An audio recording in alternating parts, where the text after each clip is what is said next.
श्री स्वामी समर्थ. नमस्कार. कन्या राशीच्या जातकांनो, सावधान व्हा, कारण येत्या 29 मार्चच्या मध्यरात्री आकाशात एक अशी भयंकर हालचाल होणार आहे जिचा थरार तुमच्या आयुष्याचा ताबा घेऊ शकतो. तब्बल 18 वर्षाच्या प्रदीर्घ प्रतीक्षेनंतर केतू नावाचा जो रहस्यमय आणि धड नसलेला ग्रह आहे तो आपल्या म्हणजे तुमच्या स्वतःच्या नक्षत्रात जिवंत होणार आहे. हे केवळ एक राशी परिवर्तन नाही, तर तुमच्या नशिबाचा तो जुना हिशोब चुकता करण्याची वेळ आहे, ज्याची तुम्ही कधी कल्पनाही केली नसेल. तुमच्या राशीच्या 12व्या भावात बसून तो केतू आतापर्यंत शांत होता, तोच आता अचानक सक्रिय होऊन तुमच्या घरात कोणता चमत्कार घडवणार आहे की एखाद्या मोठ्या धक्का देणार आहे.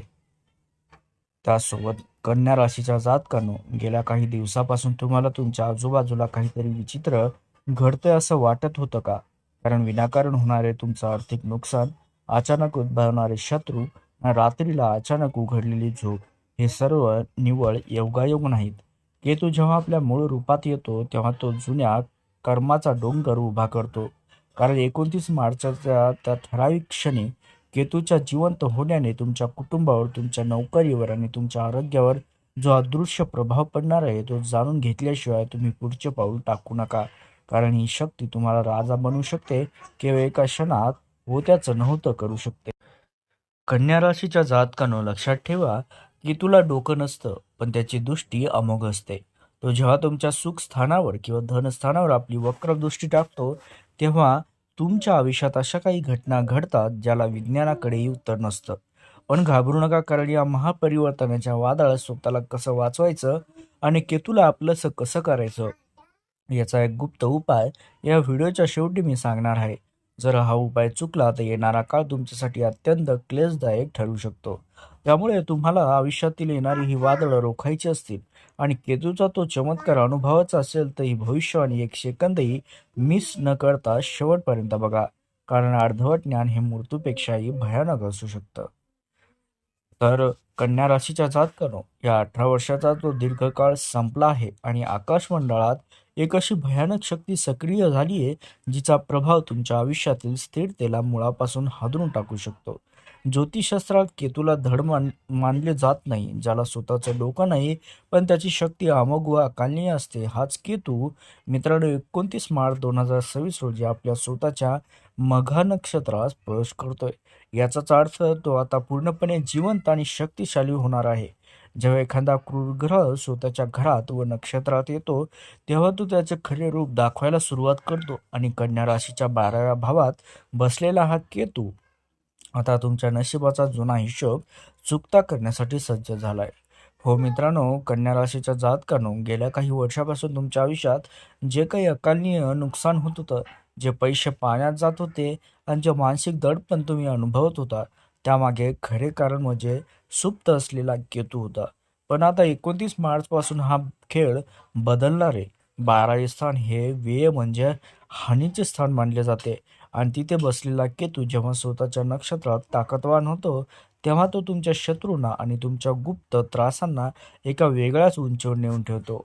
तुम्हाला वाटतंय का की तुमचे शत्रू शांत बसले आहेत? तर सावधान, कारण केतूच्या या नक्षत्र परिवर्तनामुळे तुमच्या पाठीमागे अशा काही हालचाली सुरू आहेत ज्याची साधी कुणकुणही तुम्हाला नाही. कन्या राशीच्या जातकानो, हा वेळ केवळ घाबरण्यासाठी नाही, तर येणाऱ्या वादळासाठी स्वतःला तयार करण्याचा आहे. केतू जेव्हा जिवंत होतो तेव्हा तो माणसाला भ्रमित करत असतो आणि सत्याचा असा धक्का देतो जो सहन करणे कठीण होते. 29 मार्चच्या त्या ठराविक प्रहात तुमच्या राशीच्या चक्रात असे काही बदल घडतील जे तुमच्या कुटुंबातील शांतता आणि तुमच्या आरोग्यावर थेट घाला घालू शकतात. पण या अंधारातही एक प्रकाशाचा किरण आहे मित्रांनो, जो केतूच्या त्या जिवंत होण्यामागचं रहस्य उलगडणार आहे.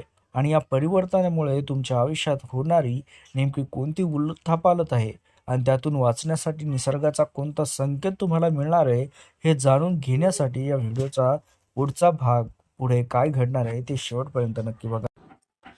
कन्या राशीच्या जातकांनो, आता नीट लक्ष द्या.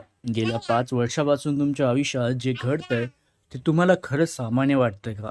तुमच्या हातात पैसा येतो, पण तो वाळूसारखा निसटून कुठे जातो त्याचा हिशोब तुम्हाला कधी लागत नाही. तुमच्या राशीच्या 12व्या घरात बसलेला हा केतू, जो व्यय व हानीचा स्वामी मानला जातो, त्याने गेल्या अर्ध्या दशकापासून तुमच्या आर्थिक स्थितीवरती एक अशी अदृश्य पकड मिळवली, जी तुम्हाला सतत कर्जाच्या खाईत ढकलत होती. तुम्ही किती मेहनत केली, रात्रंदिवस एक केले, तरी शेवटी तुमच्या पदरी फक्त शून्यच का येतंय? हे सर्व त्या केतूच्या वक्र दृष्टीचा परिणाम आहे, जो आता 29 मार्चला आपला जुना हिशोब पूर्ण करण्यासाठी सज्ज झालाय. कन्या राशीच्या जातकानं केवळ पैसाच नाही, तर तुमच्या मानसिक शांततेचा सुद्धा या केतूने लिलाव केलाय. गेल्या काही वर्षात तुमच्यावर असे काही आरोप झाले असतील किंवा अशा काही कलंकांना तुम्हाला सामोरे जावे लागले असेल, ज्याचा तुमच्याशी दुरान्यावे सुद्धा संबंध नव्हता. कौटुंबिक कलह, नातेवाईकाशी असलेले वाद आणि विनाकारण ओढून घेतलेली कोर्ट कचेरीची प्रकरणे, हे सर्व तुमच्या 12व्या घरातील केतूने रचलेलं एक चक्रव्यूह आहे. तुम्हाला वाटत असेल की हे सर्व नशिबानं घडतंय, पण प्रत्यक्षात केतू तुमच्या सहनशक्तीची परीक्षा घेत होता. आता 18 वर्षानंतर तो स्वतःच्या नक्षत्रात येत आहे, म्हणजे या सर्व त्रासाचा क्लायमॅक्स आता जवळ आला आहे. कन्या राशीच्या जातकानं सावध राहा, कारण केतू आता शांत बसणार नाही.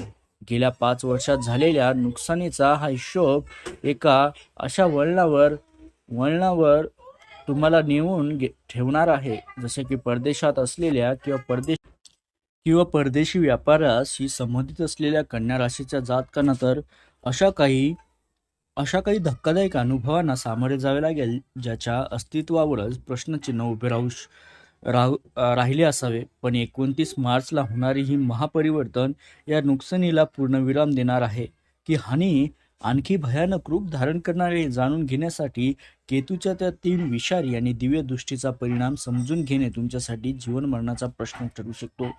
तर कन्या राशीच्या जातकानं केतूला जरी डोकं नसलं, तरी ज्योतिषशास्त्रात त्याला 3 दिव्य दृष्टी अत्यंत विषारी आणि तितक्या दिव्य मानल्या जातात. 29 मार्चला जिवंत झालेला हा केतू जेव्हा आपल्या 5व्या दृष्टीने तुमच्या राशीच्या चतुर्थ स्थानावर म्हणजे सुख स्थानावर नजर टाकेल, तेव्हा तुमच्या कौटुंबिक शांततेत एक मोठा भूकंप येण्याची शक्यता नाकारता येत नाही. हे सुखस्थान केवळ घराचं नाही, तर तुमच्या आईच्या आरोग्याचं आणि तुमच्या मानसिक सुखाचंही आहे. धनु राशीवर पडणारी ही दृष्टी तुमच्या घरात कोणती गुप्त बातमी घेऊन येणार आहे? एखादी जुनी पैतृक संपत्ती तुमच्या हातात येईल की वर्षानुवर्षे चालत आलेला वाद पुन्हा उफाळून येईल, हे पाहणं अत्यंत रंजक ठरेल. कन्या राशीच्या जातकांनो, आता सर्वात महत्त्वाच्या 7व्या दृष्टीबद्दल बोलूया, जी थेट तुमच्या 6व्या घरावर म्हणजेच शत्रू आणि ऋण स्थानावर पडणार आहे. कुंभ राशीत पडणारी ही दृष्टी तुमच्या आयुष्यातील त्या शत्रूंना समोर आणेल, जे आत्तापर्यंत तुमच्या पाठीमागे गुप्तपणे कारस्थानं करत होते. हा काळ तुमच्यासाठी एक अग्निपरीक्षा ठरू शकतो. कर्जबाजारीपणा आणि जुने आजार तुम्हाला पुन्हा एकदा त्रास द्यायला सुरुवात करतील का? की केतूची ही शक्ती त्या सर्व कर्जांना आणि शत्रूंना एका फटक्यात संपवून टाकेल? ही दृष्टी तुमच्या आयुष्यात एक असा चमत्कार घडवू शकते, जो तुम्हाला शून्यातून विश्व निर्माण करण्याची ताकद देईल किंवा तुम्हाला पूर्णपणे हतबल करून टाकेल. कन्या राशीच्या जातकांनो, सर्वात भयानक आणि निर्णायक आहे ती केतूची 9वी दृष्टी, जी तुमच्या अष्टम स्थानावर म्हणजेच मृत्यू आणि आकस्मिक बदलांच्या घरावर पडणार आहे. मेष राशीवर पडणारी ही दृष्टी तुमच्या आयुष्यात अशा काही घटना घडवून आणेल, ज्याची तुम्ही स्वप्नातही कल्पना केली नसेल. अचानक धनलाभ होईल की शेअर मार्केटमध्ये तुमचे मोठे नुकसान होईल. अपघातांचे योग आणि अचानक उद्भवणारी संकटं तुम्हाला कोणत्या वळणावर नेऊन ठेवतील, हे केतूच्या या दृष्टीवर अवलंबून आहे. हा भाग तुमच्या भविष्याचा सर्वात गूढ भाग आहे, कारण इथेच ठरतं की 29 मार्चनंतर तुम्ही राजा होणार की रँक. पण या सगळ्या अंधारात वाचायचं कसं, हे जाणून घेण्यासाठी पुढचा भाग पाहणं तुमच्यासाठी अनिवार्य आहे. पुढील पाऊल. येथे तुमच्या व्हिडिओचा भाग पहाटेचे 4:29 मार्चचा तो चमत्कारी काळ आणि परिवर्तनाचा थरार खालीलप्रमाणे आहे.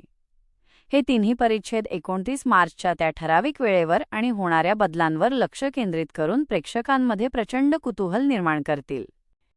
कन्या राशीच्या जातकांनो, आता त्या ऐतिहासिक क्षणाबद्दल बोलूया, ज्याची नोंद काळजाच्या ठोक्यासोबत केली जाणार आहे. 29 मार्च 2026 ही केवळ एक तारीख नाही, तर तुमच्या नशिबाचा युटर्न ठरणार आहे.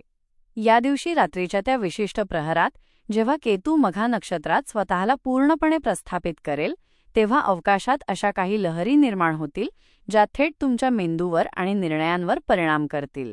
तो क्षण तुमच्या आयुष्यातील त्या सर्व दुर्दैवी घटनांना पूर्णविराम देणारा ठरेल का, की एका नव्या संघर्षाची ही नांदी असेल? या परिवर्तनाचा नेमका वेळ आणि त्या प्रहरात जाणवणारी ती शांतता तुमच्या आयुष्यातील वादळापूर्वीची शांतता तर नाही ना? हे समजून घेणं तुमच्यासाठी अत्यंत महत्त्वाचं आहे. कन्या राशीच्या जातकांनो, 29 मार्चच्या त्या चमत्कारी क्षणी तुमच्या 12व्या घरातील केतू जेव्हा मघा नक्षत्रात स्वतःच्या पायावर उभा राहील, तेव्हा सर्वात पहिला बदल तुमच्या मानसिक स्थितीत जाणवेल. गेल्या कित्येक वर्षांपासून जे निर्णय घेताना तुमची द्विधा मनस्थिती होत होती, ती अचानक संपून तुम्हाला एक प्रकारची स्पष्टता मिळेल. पण ही स्पष्टता तुम्हाला सुखाच्या दिशेने नेणार की कडू सत्याचा आरसा दाखवणार? विशेषतः जे लोक परदेशात आहेत किंवा IT क्षेत्रात काम करत आहेत त्यांच्यासाठी हा क्षण आरपारची लढाई ठरणार आहे. जुन्या प्रलंबित प्रकरणांमध्ये अचानक हालचाल सुरू होईल आणि तुम्ही ज्याची अपेक्षाही केली नव्हती असे बदल तुमच्या कामाच्या ठिकाणी घडू लागतील. कन्या राशीच्या जातकांनो, या परिवर्तनाच्या काळात तुमची आंतरिक शक्ती आणि तुमचा अंतरात्मा तुम्हाला काहीतरी सांगण्याचा प्रयत्न करेल. 29 मार्च नंतर तुमच्या स्वप्नांमध्ये किंवा तुमच्या अंतर्ज्ञानात काही विशिष्ट संकेत मिळायला सुरुवात होईल. केतू हा मोक्षाचा कारक आहे, त्यामुळे तो तुम्हाला भौतिक सुखांपासून तोडणार की न मागता सर्व काही तुमच्या झोळीत टाकणार हे त्या रात्रीच्या नक्षत्राच्या स्थितीवर ठरेल. पण या परिवर्तनाचे चटके टाळायचे असतील आणि केतूच्या या ऊर्जेचा वापर स्वतःच्या फायद्यासाठी करायचा असेल तर निसर्गाचा तो एक गुप्त संकेत तुम्हाला ओळखावा लागेल. हा संकेत काय आहे आणि केतूला शांत करणारा तो अमोघ उपाय कोणता हे जाणून घेण्यासाठी या व्हिडिओचा सर्वात महत्त्वाचा शेवटचा भाग पाहणे तुमच्या अस्तित्वासाठी आवश्यक आहे. पुढील पाऊल. आता शेवटचा आणि सर्वात महत्त्वाचा भाग 5. केतू शांतीचा उपाय आणि निष्कर्ष. इथे तुमच्या व्हिडिओचा शेवटचा आणि सर्वात महत्त्वाचा भाग 5. केतू शांतीचा अमोघ, गुप्त उपाय आणि निर्णायक भविष्य खालीलप्रमाणे आहे. हे तिन्ही परिच्छेद प्रेक्षकांना त्या उपायाचे महत्त्व पटवून देऊन व्हिडिओचा समारोप सस्पेन्सपूर्ण पद्धतीने करतील. कन्या राशीच्या जातकांनो, आता वेळ आली आहे त्या गुप्त उपायाची, जो तुमच्या आयुष्यातील केतूच्या या वादळाला शांत करू शकतो. हा उपाय केवळ धार्मिक विधी नाही, तर तो तुमच्या कर्माचा आणि ग्रहांच्या ऊर्जेचा समतोल राखणारा एक ब्रह्मास्त्र आहे.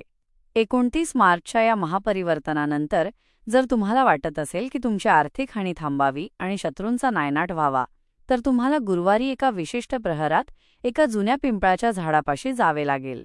एका तांब्याच्या किंवा मातीच्या पात्रात थोडे काळे तीळ, शुद्ध हळद, जुना गूळ आणि गंगाजल मिश्रित पाणी घेऊन ते त्या पिंपळाच्या मुळाशी अर्पण करावे लागेल. हे करत असताना मनात केतूच्या शांतीचा संकल्प असणे अत्यंत अनिवार्य आहे. कन्या राशीच्या जातकांनो, हा उपाय इथेच संपत नाही. हे अर्पण केल्यानंतर तुम्हाला त्या पिंपळाच्या झाडाला 7 प्रदक्षिणा पूर्ण करायच्या आहेत. लक्षात ठेवा, या 7 प्रदक्षिणा म्हणजे तुमच्या आयुष्यातील 7 चक्रांना केतूच्या वक्रदृष्टीपासून मुक्त करण्याचा तो एक विधी आहे. हे सलग 7 गुरुवार न चुकता केल्यास 12व्या घरातील केतू जो आत्तापर्यंत तुमच्या नाशावर टपला होता, तो अचानक तुमच्यासाठी सुरक्षा कवच म्हणून उभा राहील. तुमच्या आयुष्यातील रखडलेली कामे, अचानक आलेले कोर्ट कचेरीचे प्रश्न आणि आरोग्याच्या समस्या या उपायाने हळूहळू नाहीशा व्हायला सुरुवात होईल.